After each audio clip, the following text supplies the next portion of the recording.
ইন্নাল হামদালিল্লাহি ওয়াহদাহু ওয়াসসালাতু ওয়াসসালামু আলা মান লা নাবিয়্যা বা'দা আম্মা বা'দ ফাইন্না খায়রাল হাদীসি কিতাবুল্লাহ ওয়া খায়রাল হাদী হাদিয়ু মুহাম্মাদিন সাল্লাল্লাহু আলাইহি ওয়াসাল্লাম ওয়া শাররাল উমুরি মুহদাসাতুহা ওয়া কুল্লু মুহদাসাতিন বিদআহ ওয়া কুল্লু বিদআতিন দালালাহ وكل ضلالة في النار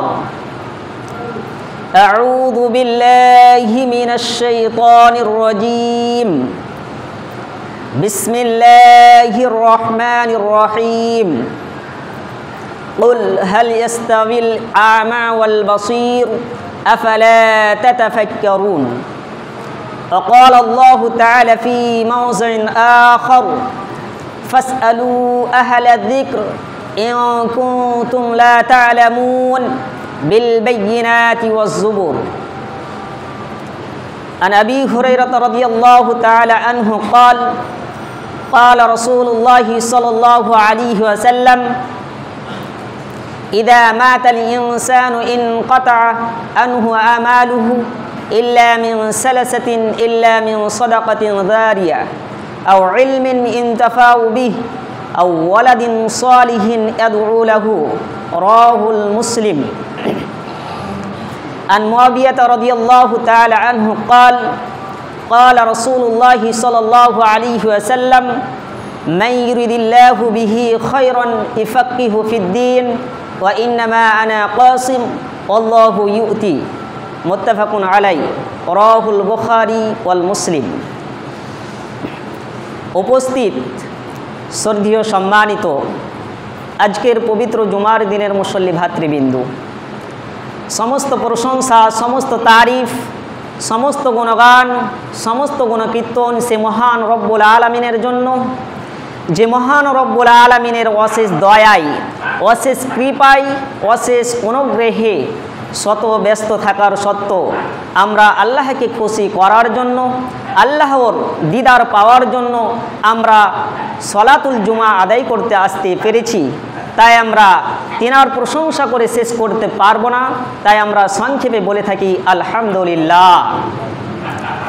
দুরুদ ও সালাম বিবর্ষিত হোক সরকারে কায়না তাজদারে মাদানী ইমামুল আম্বিয়া মেহবুবি কুবরিয়া নবী মক্কি, নবী মাদানী, নবী নাসির, নবী বাসির, নবী আহমদ, নবী মুহাম্মদুর রাসূলুল্লাহ, সকলে বলুন সাল্লাল্লাহু আলাইহি ওয়াসাল্লাম। তিনার প্রতি দুরুদ ও সালাম বিবর্ষিত হোক। আল্লাহুম্মা সাল্লি আলাইহি, আল্লাহুম্মা বারিক আলাইহি। সম্মানিত উপস্থিতি, আজকে আমরা যে বিষয়টি নিয়ে আলোচনা করব সেই বিষয়টি হচ্ছে শিক্ষায় ত্রুটি জাতির ধ্বংস। শিক্ষায় ত্রুটি জাতির ধ্বংস সম্পর্কে এক গুরুত্বপূর্ণ তথ্যবহল সংক্ষিপ্ত বিবরণের চেষ্টা করব ইনশাআল্লাহ। ওয়া মা তাওফীকি ইল্লা বিল্লাহ আলাইহি তাওয়াক্কালতু ওয়া ইলাইহি উনীব। সম্মানিত উপস্থিতি, এই বিষয়টি খুবই অত্যাধিক গুরুত্বপূর্ণ বিষয়।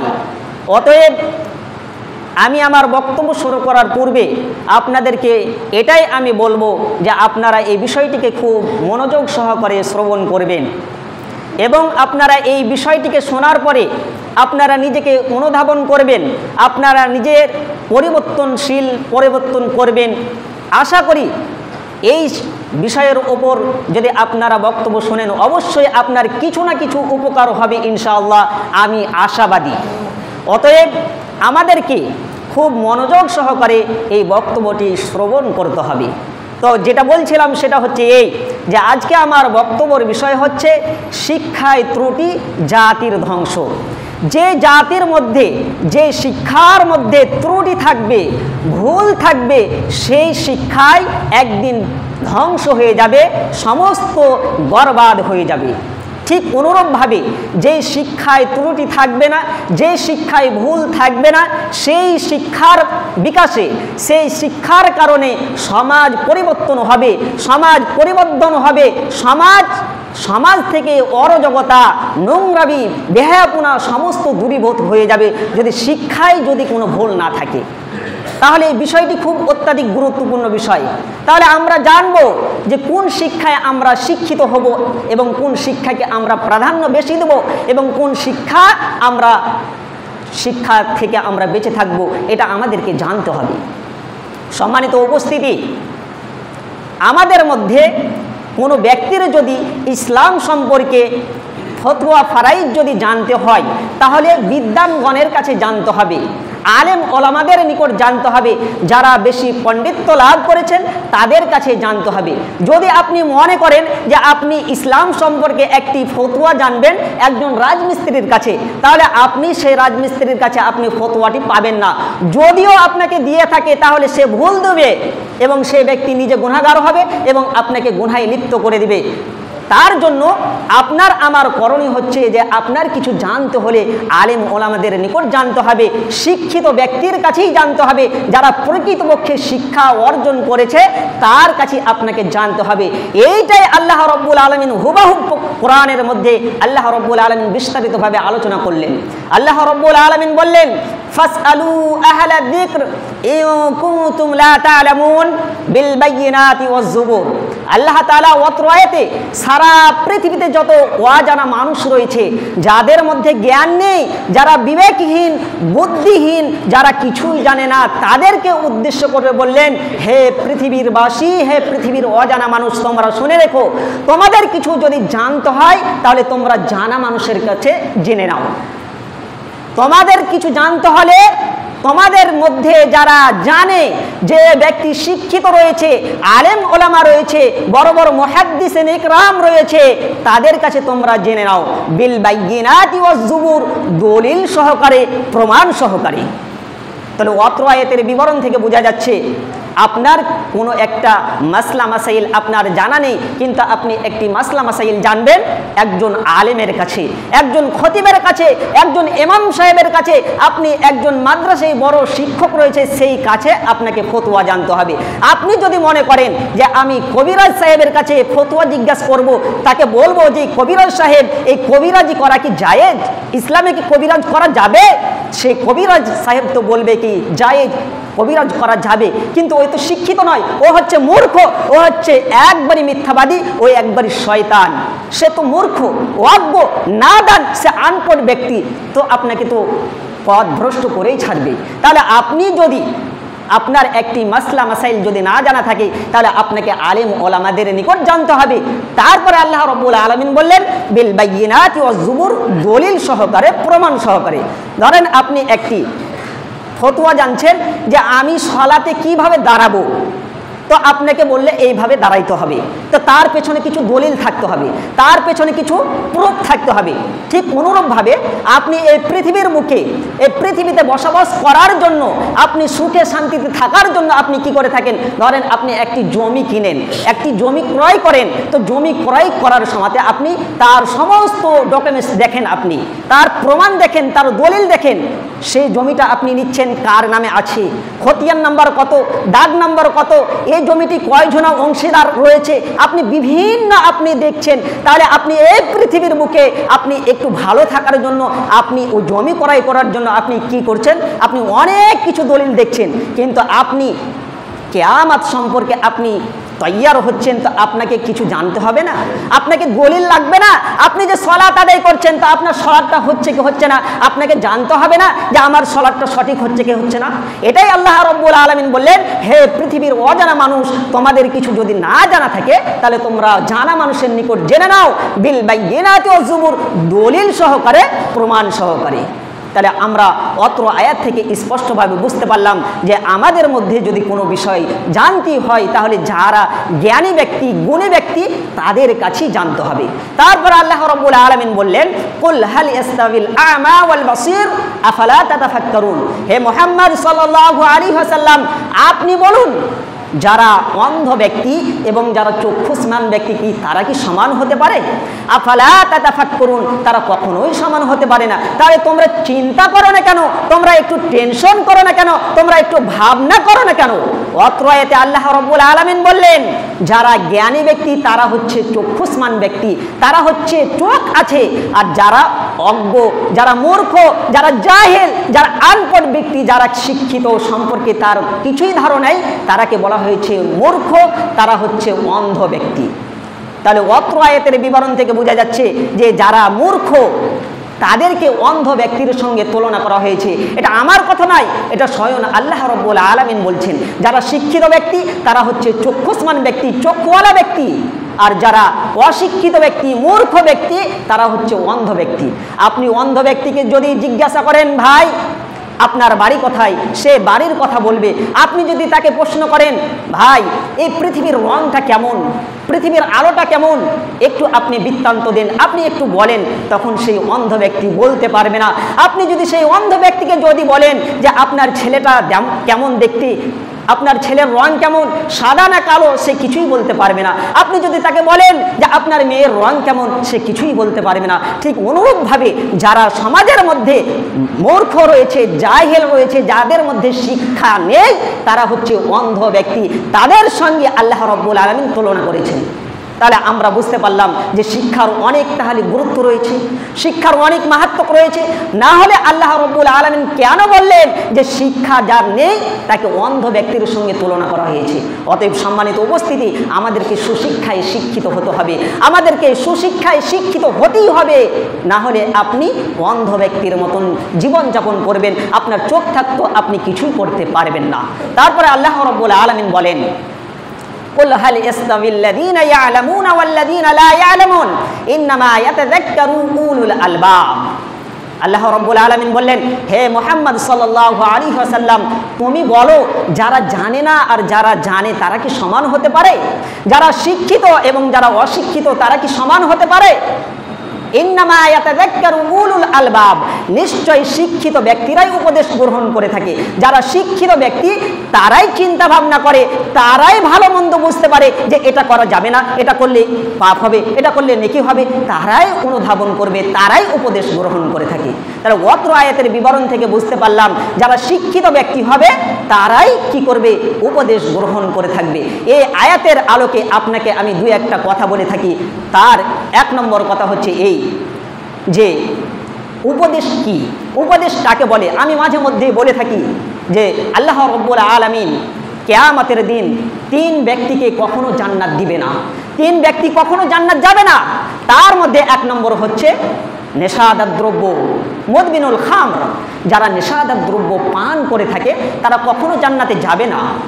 যারা নেশাদার দ্রব্য পান করে থাকে তারা কখনো জান্নাতে যাবে না। আপনাকে আমি বুঝাইতে চাইছি এটাই যে আল্লাহ রাব্বুল আলামিন বললেন ইন্নামা ইয়াতাযাক্কারু উলুল আলবাব, নিশ্চয় শিক্ষিত ব্যক্তিরাই উপদেশ গ্রহণ করে থাকে। তাহলে উপদেশটা কি? উপদেশটা হচ্ছে এই যে বিড়ি খাওয়া যাবে না, বিড়ি খাওয়া হারাম, সিগারেট খাওয়া হারাম, গোল খাওয়া হারাম, জর্দা খাওয়া হারাম, নেশার দ্রব্য সমস্ত জিনিস হচ্ছে হারাম, এটা খাওয়া যাবে না। কিন্তু আল্লাহ রাব্বুল আলামিন বললেন যারা শিক্ষিত ব্যক্তি হবে তারা উপদেশ গ্রহণ করে থাকবে। তাহলে আপনাকে আমি বলি, আপনাকে হাজার দিন বলা হচ্ছে, লক্ষ দিন বলা হচ্ছে এই সমস্ত পান করা যাবে না, বিড়ি বাঁধা যাবে না, বিড়ি বিক্রি করা যাবে না, মদ বিক্রি করা যাবে না, সিগারেট বিক্রি করা যাবে না। তারপরও আপনি শুনছেন, হারাম শোনার পরও আপনি কি করছেন? আপনি বিড়ি পান করছেন, আপনি সিগারেট পান করছেন, আপনি মদ পান করছেন, আপনার দোকানে বিড়ি বিক্রি করছেন, আপনার দোকানে সিগারেট বিক্রি করছেন, আপনার দোকানে বিমল গুটখা আপনি বিক্রি করছেন। তাহলে আপনি বোঝা যাচ্ছে আপনি শিক্ষিত ব্যক্তি নন, আপনি শিক্ষিত ব্যক্তি নন। যেটা আল্লাহ রাব্বুল আলামিন বললেন শিক্ষিত ব্যক্তিরাই উপদেশ গ্রহণ করে থাকে। তাহলে আপনি শিক্ষিত নন, আপনি হচ্ছেন মূর্খ, আপনি হচ্ছেন জাহেল, আপনি হচ্ছেন আনপড় ব্যক্তি। এটাই ঠিক, এটাই স্বাভাবিক। আপনার কথা আঘাত লাগতে পারে, আপনারা বলবেন মৌলভী সাহেব আমাদেরকে এত খারাপ ভাষায় বলছে। আপনাকে আমি এমনি বলছি না, এটা আল্লাহর ভাষা, রাসূলুল্লাহ সাল্লাল্লাহু আলাইহি সাল্লামের ভাষা।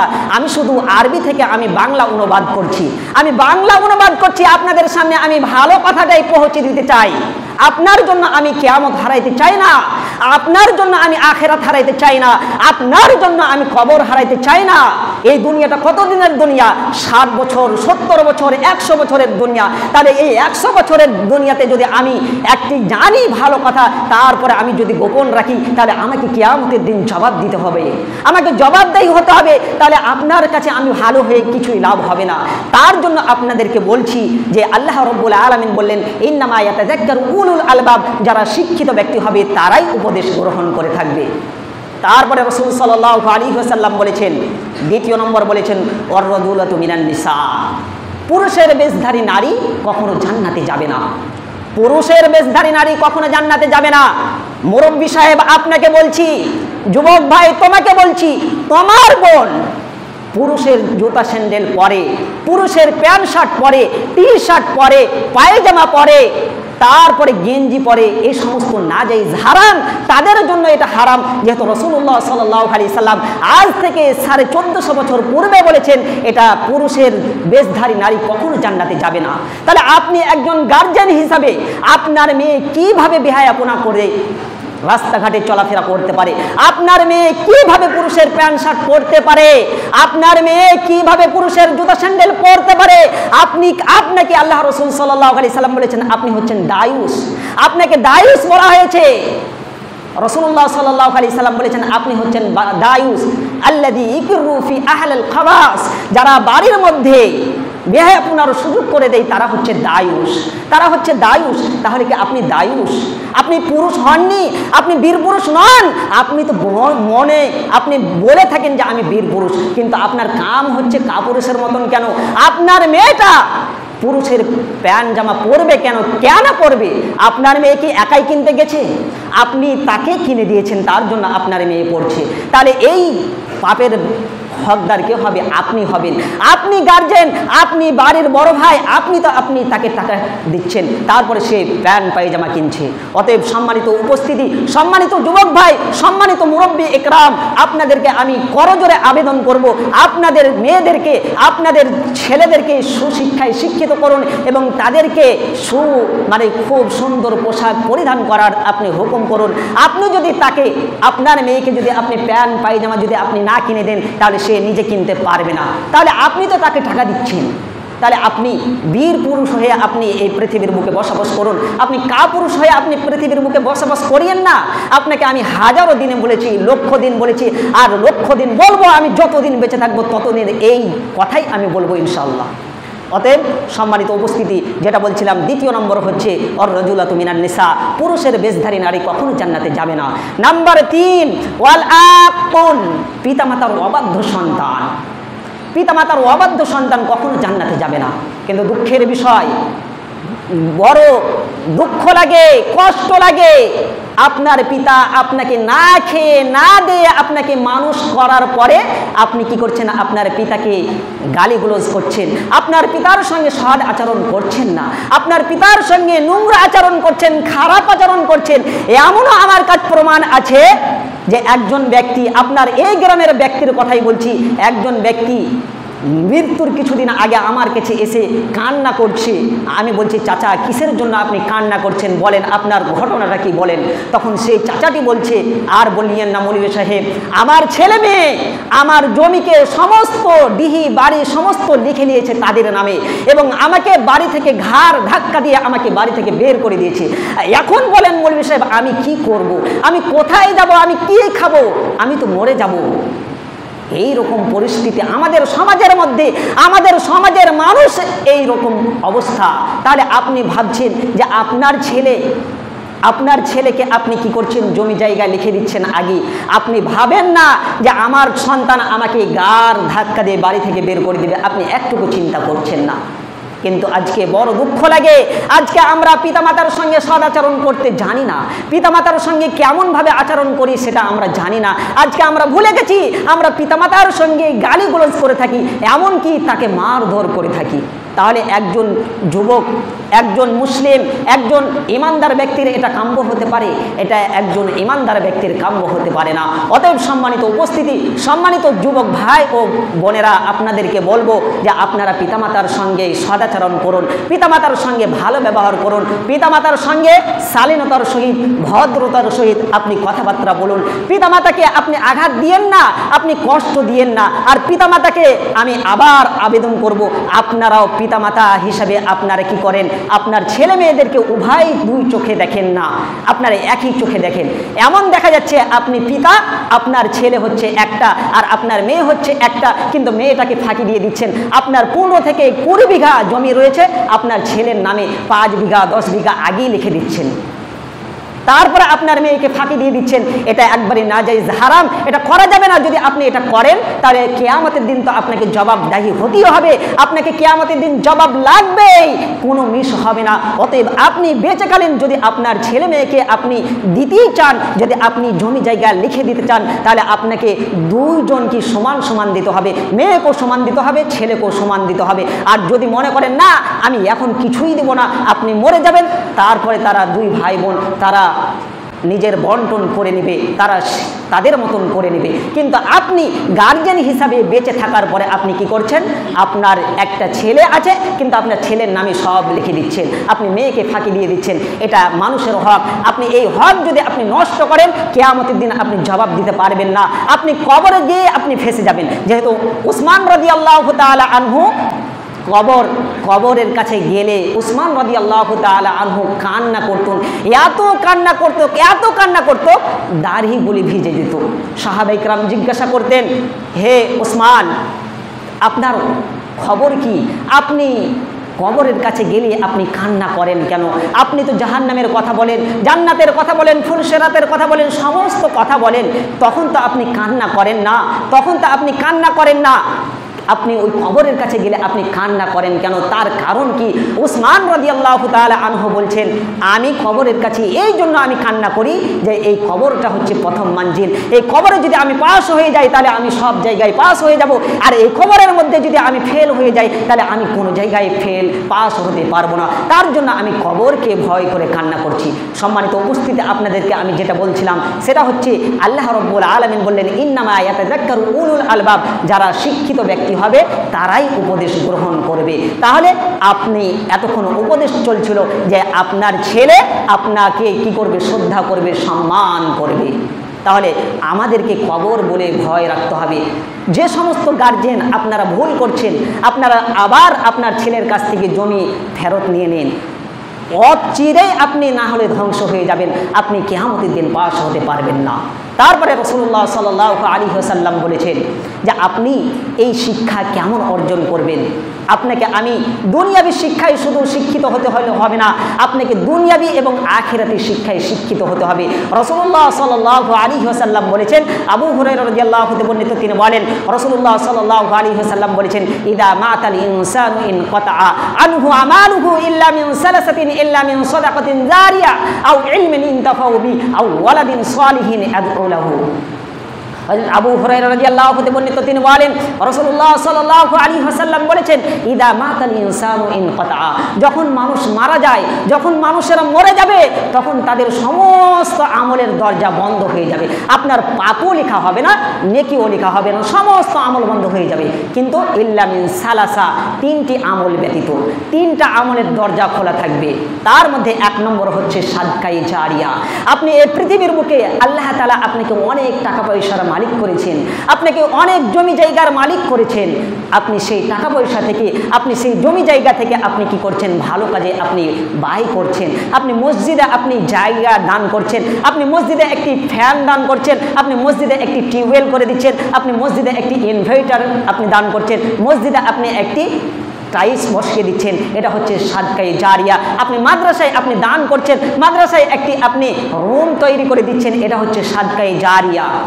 আপনি মরে গেল, মৃত্যুর পরও আপনি কবরে শুয়ে শুয়ে এই নেকি উপভোগ করতে পারবেন, আপনার আমল নামায় নেকি অর্জিত হতে থাকবে। নাম্বার 2, আও ইলমিন ইনতাফাউ বি, উপকারী বিদ্যা। আপনি এমন বিদ্যা অর্জন করেছেন, আপনি এমন শিক্ষা অর্জন করেছেন যে শিক্ষায় আপনি নিজে উপকৃত হয়েছেন এবং আপনার শিক্ষার দ্বারাতে মানুষেরাও উপকৃত হয়েছে। আপনি নিজে উপকৃত হয়েছেন, নিজে আলোকিত হয়েছেন, তারপরে আপনার শিক্ষার বিকাশে মানুষেরাও আলোকিত হয়েছে, সমাজ পরিবর্তন হয়েছে, সমাজ পরিবর্তন হয়েছে, সমাজ থেকে অরাজকতা নোংরামি সমস্ত দূরীভূত হয়ে গেছে আপনার এই শিক্ষার কারণে। তারপরে যদি আপনি মরে যান তাহলে আপনার এই শিক্ষার জন্য, আপনি এই ভালো শিক্ষা করেছেন তার জন্য আপনি কবরে শুয়ে শুয়ে আপনি নেকি পেতে থাকবেন। সুবহানাল্লাহ। তাহলে দেখুন, তাহলে আমাদের মূল বিষয় হচ্ছে শিক্ষায় ত্রুটি জাতির ধ্বংস। আমরা আমাদের মধ্যে যদি শিক্ষায় ত্রুটি থাকে, ভুল থাকে, তাহলে সেই শিক্ষায় কোনো জাতির উপকার হবে না, জাতি ধ্বংস হয়ে যাবে। আর যেই শিক্ষায় ত্রুটি থাকবে না, যেই শিক্ষা একবারে ভালো শিক্ষা থাকবে, সেই শিক্ষা দ্বারাই জাতি পরিবর্তন হবে, সমাজ পরিবর্তন হবে, রাষ্ট্র পরিবর্তন হবে, মেম্বার পরিবর্তন হবে, প্রধান, তারপর বিভিন্ন বিভিন্ন সমস্ত জিনিস পরিবর্তন হবে। আর যদি আমার শিক্ষার মধ্যে গোলমাল থাকে তাহলে কিছুই পরিবর্তন হবে না। তারপর রাসূল সাল্লাল্লাহু আলাইহি ওয়াসাল্লাম বললেন, আও ওয়ালাদিন সালিহিন ইয়াদউ লাহু, আপনার পৃথিবীর বুকে একজন ব্যক্তি, আপনার ছেলেকে আপনি এই পৃথিবীর বুকে সুশিক্ষায় শিক্ষিত করলেন, আপনি রেখে গেলেন এবং আপনার জন্য কি করবে? আপনার জন্য দোয়া করবে। কিন্তু দুঃখের বিষয়, দুঃখজনক হলেও সত্য, এটাই বাস্তব। আজকে আমাদের গার্জেনগুলির আপনার 5টা ছেলে রয়েছে, কিন্তু 5টা ছেলের মধ্যে আপনি 5টা কি অমানুষ তৈরি করেছেন, আপনি মানুষই তৈরি করতে পারেননি। আপনার 5টা ছেলের মধ্যে আপনি একটাকে মানুষ করতে পারেননি। এর চাইতে হতভাগা আর হতে পারে না, এর চাইতে হতভাগা ব্যক্তি আর কেউ হতে পারে না। আপনার 5টা সন্তান থাকার পরও আপনি একজনকে আলিম তৈরি করতে পারলেন না, একজনকে আপনি দ্বীনি শিক্ষায় শিক্ষিত করতে পারলেন না, এর চাইতেও হতভাগা আর ব্যক্তি কেউ হতে পারে না। কেন? আপনার যদি একটা সন্তান থাকতো তাহলে আপনার মৃত্যুর পরে পরে আপনার জানাজা পড়াতো, তারপরে আপনার জন্য দোয়া করতো, আপনার জন্য দিনে রাতে 5 ওয়াক্তের মধ্যে অন্ততপক্ষে একবার আপনাকে স্মরণ করতো, আপনার জন্য আল্লাহর কাছে দোয়া করতো, হে আল্লাহ, আমার পিতামাতাকে তুমি সেই রহমতের চাদর দিয়ে আবৃত করে দাও, আমার পিতামাতার কবরকে জান্নাতুল ফেরদাউসের বাগিচা বানিয়ে দাও। এইরকম ভাবে আপনার জন্য দোয়া করতো। কিন্তু আপনি কপাল পোড়া মুসলমান, আপনি হতভাগা, আপনি গার্জেন, আপনার 5টা ছেলের মধ্যে আপনি একটাকেও মানুষ করতে পারলেন না, একবারে অমানুষ করলেন। আপনি বলবেন আমার 5টা ছেলের মধ্যে তো আমি মাস্টার করেছি, ইঞ্জিনিয়ার করেছি, প্রফেসর করেছি, ডক্টর করেছি, সমস্ত করেছেন, ঠিক আছে, আলহামদুলিল্লাহ, ভালো। কিন্তু আপনি এতগুলি করার পরে আপনি যখন মরছেন, কিন্তু আপনার ওই 5টি ছেলের মধ্যে একটাও তো জানাজা পড়াইতে পারলেন না আপনার, তাহলে আপনার কিছু লাভ রয়েছে? আপনার কিছু লাভ রয়েছে। আপনাকে আমি বলছি না কি দুনিয়াবি শিক্ষা করতে হবে না, আপনাকে আমি বলছি দুনিয়াবি শিক্ষা করতে হবে, তার আগে আপনাকে কি করতে হবে? আল্লাহকে শিখতে হবে। আল্লাহ কে, আল্লাহ কোথায় থাকে, আল্লাহ জ্ঞান রাখতে হবে। আপনাকে তাওহীদের জ্ঞান শিক্ষা অর্জন করতে হবে, আপনাকে ইলম শিক্ষা অর্জন করতে হবে। তারপর আপনি মাস্টার করেন, প্রফেসর করেন, ইঞ্জিনিয়ার করেন, ব্যারিস্টার করেন, আপনি যাই করেন না কেন, কিন্তু আপনাকে তাওহীদের শিক্ষা দান করতে হবে। কিন্তু আপনি কপাল পোড়া মুসলমান, আপনি হতভাগা মুসলমান, আপনার 5টা ছেলের থাকার পরও আপনি কি করছেন? আপনি ইমাম সাহেবকে ডেকে আপনার জানাজায় পড়াইতে হচ্ছে। এর চাইতে কপাল পোড়া আর কিছুই হতে পারে না। অতএব সম্মানিত উপস্থিতি, সম্মানিত বাপজি ও ভাইয়েরা, সম্মানিত যুবক ভাইয়েরা, সম্মানিত ওপরের মা ও বোনেরা, আপনাদেরকে এটাই অনুরোধ করব, আপনাদেরকে শেষের বেলায় এটাই বলবো, আপনাদের ছেলে মেয়েকে সুশিক্ষায় শিক্ষিত করুন, আপনাদের ছেলে মেয়েকে দ্বীনি শিক্ষায় শিক্ষিত করুন। দ্বীনি শিক্ষার চাইতে আর কিছুই হতে পারে না। আপনি আগে দ্বীনি শিক্ষা করুন, না হলে আপনি মরে গেলে সমস্ত, আপনি মরে যাওয়ার পর আপনার মাল, টাকা পয়সা, জমি জায়গা নিয়ে আপনাকে কবরে না রাখতে তারা বন্টন করার জন্য ঝামেলা লাগিয়ে দিবে, এক অপরে তারা ঝগড়া করবে, আপনাকে ভুলে যাবে, আপনার জন্য কোনোদিন দোয়া করবে না, আপনার জন্য 1 টাকা পয়সা দান করবে না। অতএব এখনো সময় আছে, আপনি বেঁচে আছেন, আপনি বেঁচে থাকতে আপনি বেশি বেশি সাদকা করুন, বেশি বেশি বেশি দান খায়রাত করুন, তারপরে বেশি বেশি আপনি আপনার ছেলে মেয়েদেরকে সুশিক্ষায় শিক্ষিত করুন, তাকে দ্বীনি শিক্ষায় শিক্ষিত করুন। আপনি যদি দ্বীনি শিক্ষায় শিক্ষিত না করেন তাহলে আপনার দ্বারাই, আপনার ছেলের দ্বারাই জাতি উপকার হবে না, আপনার ছেলের দ্বারাই কোনো কোনো রাষ্ট্র উপকার হবে না। যেহেতু শিক্ষায় জাতি, শিক্ষায় ত্রুটি জাতির ধ্বংস। যে জাতির মধ্যে ত্রুটি থাকবে, সেই শিক্ষায় যে ত্রুটি থাকবে, সেই জাতি কখনো সাকসেস হতে পারে না। যে শিক্ষা দাড়ি কাটতে শেখায় সেই শিক্ষা শিক্ষা নয়, যে শিক্ষা গিটের নিচে প্যান পড়তে শেখায় সেই শিক্ষা শিক্ষা নয়, যে শিক্ষা পিতামাতার অবাধ্য হতে চলে সেই শিক্ষা শিক্ষা নয়, যে শিক্ষা বড়দেরকে সম্মান করতে শেখায় না সেই শিক্ষা শিক্ষা নয়, যে শিক্ষা ছোটদেরকে ভালোবাসতে শেখায় না সেই শিক্ষা শিক্ষা নয়। এই সমস্ত সবই নাজায়েজ, হারাম। করতে হবে আপনাকে আগে কোরআনী শিক্ষা করতে হবে, তারপর আপনি করুন না। আপনাকে আমি বললাম যে আপনি ব্যারিস্টার করেন, মাস্টার করেন, কিন্তু আপনাকে আল্লাহ সম্পর্কে জ্ঞান রাখতে হবে। আল্লাহ কে, আল্লাহ কোথায় থাকে, তাওহীদ সম্পর্কে আপনাকে জ্ঞান রাখতে হবে, তাহলে আপনি উপকৃত হবেন। আপনার ছেলের দ্বারাই, আপনার দ্বারাই সমাজ পরিবর্তন হবে। আর আপনি যদি ভুল পথে আপনি শিক্ষা অর্জন করেন তাহলে আপনার দ্বারাই সমাজ পরিবর্তন হবে না, সমাজে আপনার বুক ফুলিয়ে কথা বলতে পারবে না। যারা কোরআন এবং হাদিস মোতাবেক চলবে তারা বুক ফুলিয়ে কথা বলবে, তারা আন্দোলন করবে, তারা আন্দোলন করে তারা বিজয় লাভ করবে। দেখুন বাংলাদেশের অবস্থা, বাংলাদেশে ছাত্র যুবকেরাই তারা কি করেছে, বাংলাদেশকে স্বাধীন করেছে, তারা নিজের রক্তকে তারা বিলীন করে দিয়েছে। তাদের মধ্যে শিক্ষা আছে, তাদের মধ্যে জ্ঞান আছে তার জন্য। তাহলে আমরাও শিক্ষায় শিক্ষিত হতে হবে। আমার ছেলে হতে পারেন তো কি হয়েছে, আমার মেয়ে হয়নি তো কি হয়েছে, আমার নাতিকে শিক্ষায় শিক্ষিত করব, আমার পোতাকে করব। অভাবের কারণে আমার তখন টাকা পয়সা ছিল না, তার জন্য শিক্ষা করতে পারা হয়নি, শিক্ষা করতে দিতে পারিনি। কিন্তু এখন টাকা পয়সা আছে, আমার ছেলে হয়নি কি হয়েছে, আমার মেয়ে হয়নি তো কি হয়েছে, আমার নাতিপুতিকে করব, আমার আত্মীয় স্বজন পাড়া প্রতিবেশী যারা গরিব আছে তাদেরকে কিছু দান করব, টাকা দিব এবং তাদেরকে শিক্ষায় শিক্ষিত করব।